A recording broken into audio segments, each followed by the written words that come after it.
Guys, तो हमने start किया हुआ है क्लास 9th बायोलॉजी का फर्स्ट चैप्टर जिसका नेम है cell the unit of life. तो उस चैप्टर में हमने ऑलमोस्ट सब कुछ रीड कर लिया है। हम ऑलमोस्ट चैप्टर के एंड पे ही हैं, कुछ ही टॉपिक्स हैं जो बचे हुए हैं। और अगर आपने इस चैप्टर से रिलेटेड पिछली वीडियोस नहीं देखी हैं तो डिस्क्रिप्शन में लिंक है, आप पहले जाके देख सकते हो। अब शुरू करते हैं आज की वीडियो के साथ। तो सारी लिविंग ऑर्गेनेलीज जो थी सेल की वो हमने डिस्कस कर ली हैं और उनके फंक्शंस भी डिस्कस किए हैं। अब हम बात करते हैं नॉन लिविंग सेल ऑर्गेनेलीज की। तो मैंने आपको बताया था कि जो सेल्स हैं उनके अंदर लिविंग ऑर्गेनेलीज के अलावा कुछ नॉन लिविंग ऑर्गेनेलीज भी होती हैं। तो वही ऑर्गेनेलीज को हम डिस्कस करने वाले हैं, जिनमें से जो फर्स्ट ऑर्गेनेली है that is granules. Okay, granules जैसे कि इनका नेम है, ये बिल्कुल छोटे छोटे होते हैं, ऐसे राउंड शेप के होते हैं। और इनके अंदर क्या होता है, फूड मटेरियल होता है, जैसे कि स्टार्च हो गई, ग्लाइकोजन होगी। सो बेसिकली ये एक स्टोरेज पैकेज का काम करते हैं जहाँ पे जो फूड है वो स्टोर करके रखा जाता है। ओके, ये बहुत ही छोटे होते हैं और साइटोप्लाज्म के अंदर प्रेजेंट होते हैं। Okay, second is vacuoles. Okay, vacuoles क्या होती हैं कि साइटोप्लाज्म के अंदर मतलब जितनी भी सेल ऑर्गेनेलीज हैं उनके अलावा लाइक ग्रैन्यूल्स हैं, इनके अलावा जो भी खाली स्पेस है वो कहाँ से फिल हुई हुई है, वो वैक्यूल्स से। वैक्यूल्स क्या होती हैं, बेसिकली खाली स्पेसेस होती हैं और किस में होती हैं, साइटोप्लाज्म में होती हैं। और इनके अंदर क्या क्या होता है, जैसे ग्रैन्यूल्स के अंदर क्या था, फूड था, स्टार्च था, ठीक है। लेकिन वैक्यूल्स के अंदर क्या है, वाटर और भी जो अगले सॉल्यूशंस हैं वो प्रेजेंट होते हैं। जो वैक्यूल्स हैं ये सिर्फ प्लांट सेल के अंदर होते हैं, लेकिन एनिमल सेल के अंदर ये थोड़े से एब्सेंट होते हैं। ओके, तो सेल के अंदर का नेक्स्ट जो इम्पॉर्टेंट पार्ट है that is nucleus. Okay, cytoplasm के अंदर बाकी सारी ऑर्गेनेलीज के अलावा एक मेन मेंबर होता है और वो मेन मेंबर कौन सा होता है, that is nucleus. Okay, so nucleus जो है ये सेंटर पॉइंट है किसी भी सेल का। ओके, एग्जैक्टली सेंटर पे प्रेजेंट नहीं होता, लेकिन ऑलमोस्ट जो है इसकी लोकेशन सेंटर पे ही होती है। ओके, आपने क्लास 9th में ही एटम्स वाला चैप्टर किया होगा और उसमें आपने रीड किया होगा कि जैसे एटम एक स्ट्रक्चर होता है, गोल होता है, और उसके अंदर जो है वो क्या प्रेजेंट होता है, न्यूक्लियस प्रेजेंट होता है। वैसे ही सेल है, सेल में भी न्यूक्लियस प्रेजेंट होता है। और जो न्यूक्लियस है ना, ये बेसिकली बाकी सारी ऑर्गेनेलीज से सबसे बड़ा होता है। ओके, तो इसका रोल भी सबसे ज़्यादा होता है, तो वो डिस्कस करते हैं। सो सबसे पहले हमने किया कि ये जो है वो लार्जेस्ट ऑर्गेनेली है, फर्स्ट पॉइंट था ये वाला। Okay, second point is controls the overall activity of the cell. Okay, जैसे कि हमारी बॉडी के अंदर भी बहुत सारे पार्ट्स हैं, लेकिन हमारी जो एक्टिविटी है वो कौन कंट्रोल करता है, हमारा ब्रेन कंट्रोल करता है ना।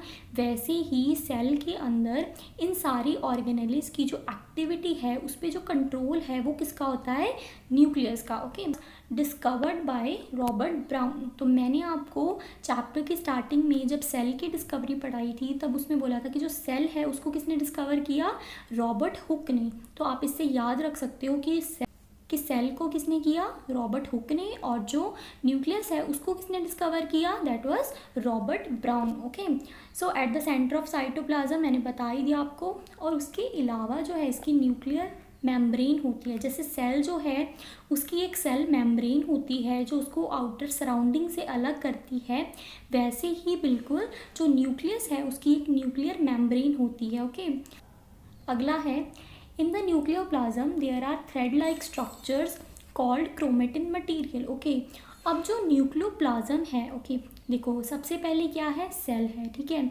सेल के आउटर में क्या है, सेल मेम्ब्रेन है।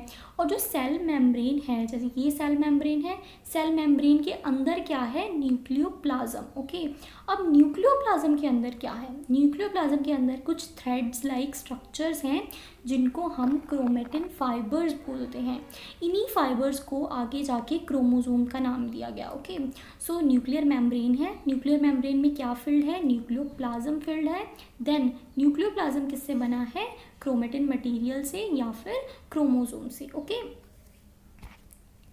तो ये आपके सामने न्यूक्लियस का एक स्ट्रक्चर है। ये जो है ये क्या है, न्यूक्लियर मेम्ब्रेन है ये वाली। ओके, ये न्यूक्लियर मेम्ब्रेन किससे फिल्ड है? न्यूक्लियोप्लाज्म से। ओके, सो अंदर क्या है? न्यूक्लियोप्लाज्म है।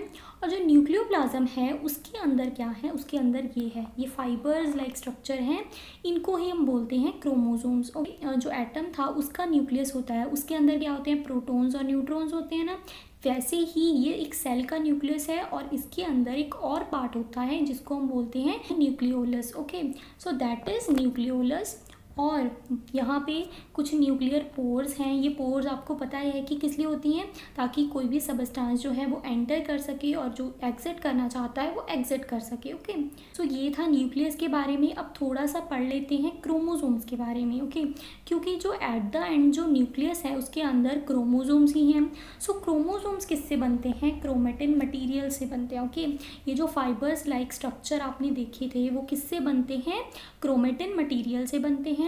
और वहाँ पे क्रोमेटिन जो मटेरियल है बिल्कुल आगे उसके अंदर क्या होता है? उसके अंदर होते हैं हेरिडिटरी यूनिट्स जिसको हम बोलते हैं जीन्स। ओके, देखो न्यूक्लियस है, न्यूक्लियस के अंदर क्या है? न्यूक्लियोप्लाज्म है। न्यूक्लियोप्लाज्म के अंदर क्या है? क्रोमोसोम्स हैं। क्रोमोसोम्स के अंदर क्या है? क्रोमेटिन है। देन क्रोमेटिन किससे बना है? जीन से बना है। ठीक है, ये बहुत सारी चीज़ें हो गई, इससे आप कंफ्यूज हो जाओगे। तो आपको क्या करना है? यहाँ पे सबसे पहले लिखना है न्यूक्लियस, देन एरो डाल के न्यूक्लियोप्लाज्म, देन फिर एरो डाल के क्या लिखना है आपको? न्यूक्लियोप्लाज्म किससे बना है? क्रोमोसोम से बना है। फिर आगे आपको लिखना है क्रोमोसोम, एंड फिर एरो डाल के आपको क्या लिखना है? क्रोमेटिन मटेरियल, और एंड में आपको क्या लिखना है? जीन्स। तो अगर आप ऐसे एरो डाल के लिख के देखोगे ना तो आपको अच्छे से याद हो जाएगा। Next is chromosomes carry genetic material from the parents to offsprings. यानी कि पेरेंट्स के अंदर जितने भी करेक्टरिस्टिक्स हैं उनमें से कुछ करेक्टरिस्टिक्स क्या होते हैं? ट्रांसफ़र हो जाते हैं ऑफस्प्रिंग के अंदर। कई बार आपने देखा होगा कि जो बच्चे हैं उनकी कुछ करेक्टरिस्टिक्स या कुछ हैबिट्स जो हैं वो किन से मिलती हैं? अपने पेरेंट्स से मिलती हैं या अपने जो ग्रैंड पेरेंट्स होते हैं उनसे मिलती हैं। ये इसलिए होता है क्योंकि जीन्स जो हैं, यानी कि अगर एक पेरेंट के अंदर जो भी जीन्स हैं उनमें से कुछ जीन्स जो हैं वो ट्रांसफ़र हो जाते हैं बच्चों में।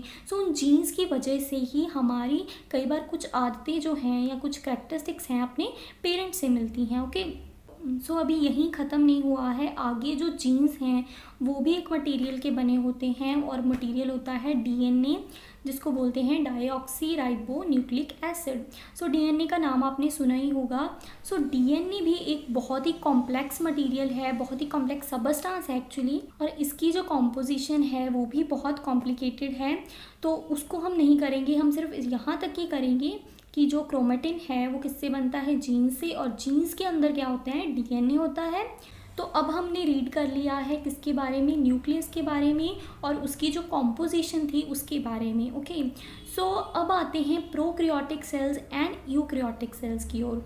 क्योंकि ये जो टॉपिक है ये न्यूक्लियस से ही अटैच्ड है, इसलिए मैं आपको यहाँ पे ये वाला टॉपिक करा रही हूँ। ओके, देखो जो प्रोक्रियोटिक और यूक्रियोटिक सेल्स के अंदर का जो मेन बेसिक डिफरेंस है वो डिपेंड करता है न्यूक्लियस के ऊपर, इसीलिए इस टॉपिक को बिल्कुल न्यूक्लियस के टॉपिक के बाद कराया जाता है। Okay, so prokaryotic and eukaryotic का सबसे पहले मतलब देखते हैं क्या होता है। सो प्रोक्रियोटिक, ओके, प्रोक्रियोटिक दो वर्ड से मिलकर बनता है। फर्स्ट वर्ड है प्रो एंड सेकंड वर्ड क्या है? क्रियॉन। ओके, जो प्रो वर्ड है उसका मतलब होता है प्रिमिटिव एंड क्रियॉन का मतलब होता है न्यूक्लियस। ओके, सो जो प्रोक्रियोटिक सेल्स होते हैं इनके अंदर का जो न्यूक्लियस है वो नहीं होता। ओके, सीधा ही क्रोमेटिन फाइबर्स या फिर क्रोमोसोम जो हैं वो सीधा ही ऐसे ही पड़े होते हैं, लेकिन कोई वेल डिफाइंड न्यूक्लियस जो है वो प्रेजेंट नहीं होता इसमें। ओके, देन आते हैं यूक्रियोटिक सेल्स। यूक्रियोटिक सेल्स के अंदर यू का मतलब है ट्रू और जो क्रियोटिक है उनका मतलब तो है न्यूक्लियस। ओके, सो यूक्रियोटिक सेल्स वो वाले सेल्स होते हैं जिनके पास एक वेल डिफाइंड न्यूक्लियस होता है, न्यूक्लियोप्लाज्म होता है, और उसके अंदर जो भी सब्सटेंसेस हैं वो सारे प्रेजेंट होते हैं। ओके, सो बेसिक डिफरेंस यही है। नेक्स्ट जो पॉइंट है वो ये है कि जो प्रोक्रियोटिक सेल्स होते हैं उनके पास एक सेल वॉल होती है जो बहुत ही थिक होती है, बहुत ही स्ट्रॉन्ग होती है, लेकिन जो यूक्रियोटिक सेल्स होते हैं इनके पास जो सेल वॉल होती है वो बहुत ही थिन टाइप की सेल वॉल होती है। Next is the cell bear several organelles like mitochondria, Golgi apparatus etcetera. अगला डिफरेंस ये है कि जो प्रोकैरियोटिक सेल्स होते हैं उनके पास कोई भी सेल ऑर्गेनेलीज हैं वो प्रेजेंट नहीं होती, और जो यूकैरियोटिक सेल्स होते हैं वहाँ पे जो सेल ऑर्गेनेलीज हैं वो सारी ऑलमोस्ट प्रेजेंट होती हैं। यहाँ पे आई थिंक मैंने ऑपोजिट लिख दिया है, ये वाला इधर आएगा डिफरेंस और ये वाला इधर आएगा, ओके। क्योंकि जो प्रोकैरियोटिक सेल्स होते हैं वहाँ पे सेल ऑर्गेनेलीज प्रेजेंट नहीं होती, और जो यूकैरियोटिक सेल्स होते हैं वहाँ पे प्रेजेंट होती हैं, ओके। इसको आप करेक्ट कर लीजिएगा। नेक्स्ट है कि जो डीएनए होता है प्रोकैरियोटिक सेल्स के अंदर वो एक सर्कुलर फॉर्म में होता है, लेकिन जो यूकैरियोटिक सेल्स होते हैं उनके अंदर का जो डीएनए होता है वो बिल्कुल थ्रेड लाइक स्ट्रक्चर होता है, बहुत लीनियर होता है। सो ये थे कुछ basic differences prokaryotic and eukaryotic cells के बीच में।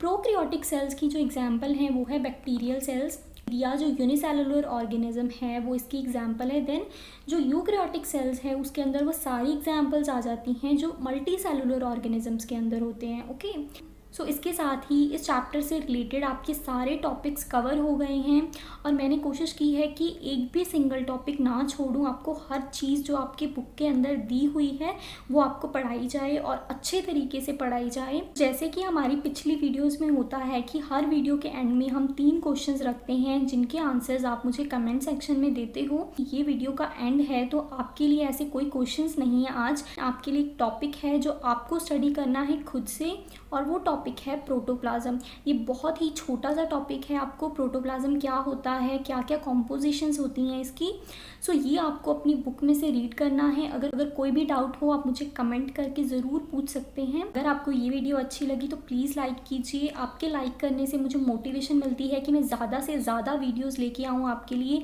और मोस्ट ऑफ द सिलेबस जो है आपका यहीं पे यूट्यूब पे कंप्लीट हो जाए। So please like the video, और अगर आप इस चैनल को फर्स्ट टाइम विजिट कर रहे हैं और आपको मेरी वीडियोस अच्छी लग रही हैं तो प्लीज़ सब्सक्राइब कीजिए। Thank you so much.